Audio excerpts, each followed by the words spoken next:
My name is Damari Chinamasko, a student of Southeastern University in the US, also through Watoto Christian Hall. My discussion today is about entrepreneurship and innovation, looking at the relationship between innovation and entrepreneurship. For every entrepreneur qualifies to be an entrepreneur only if they are able to innovate.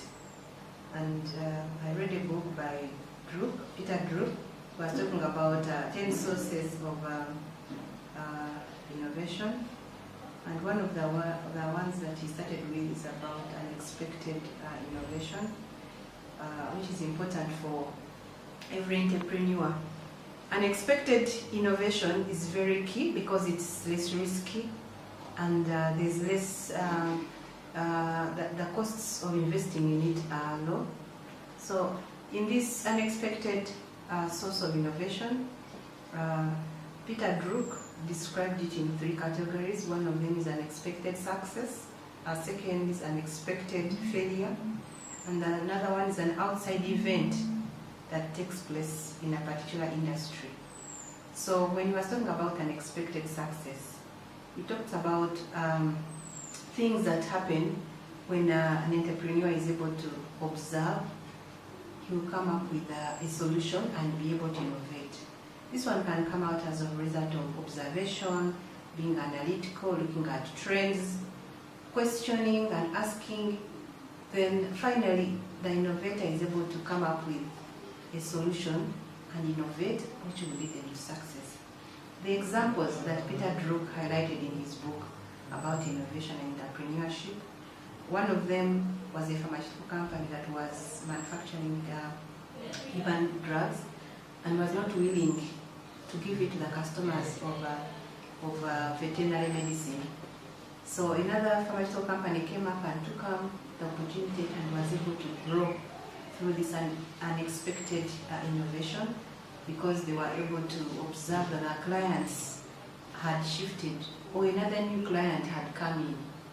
So when you're an entrepreneur, you have to set up systems to collect that information that will help you to understand that something needs to change, or you're able to notice the opportunity for innovation. Secondly, it's about the unexpected failure. This still takes place within an industry. So with an unexpected failure, this is where the organization or that is doing whatever it's doing with good expertise, then for some reason the things don't seem to work out or the customers are not willing to buy. So in this case, it can give an opportunity for a basic change, and that can be an opportunity for innovation. And finally, it's talking about an event that can take place outside the specific industry. It can be because of economics changing or the behavior of the population.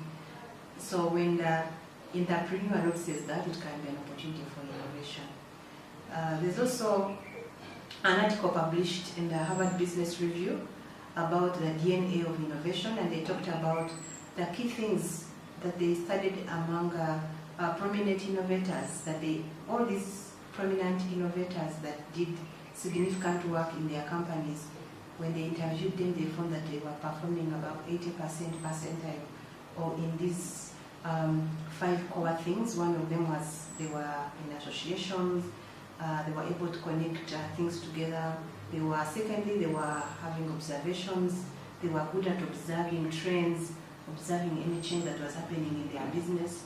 They were questioning, they were able to question, so that they dig down to get the cause of a problem. They were also able to experiment any idea that they found was useful to their organization. And these entrepreneurs were very good at networking. So when you consider all those 5 competencies that these entrepreneurs have, and they regarded them as the DNA of innovators, they actually can be applied in the theory of unexpected innovation. So to every entrepreneur, it's important for them to put up systems to generate information that can lead them to innovate. Thank you.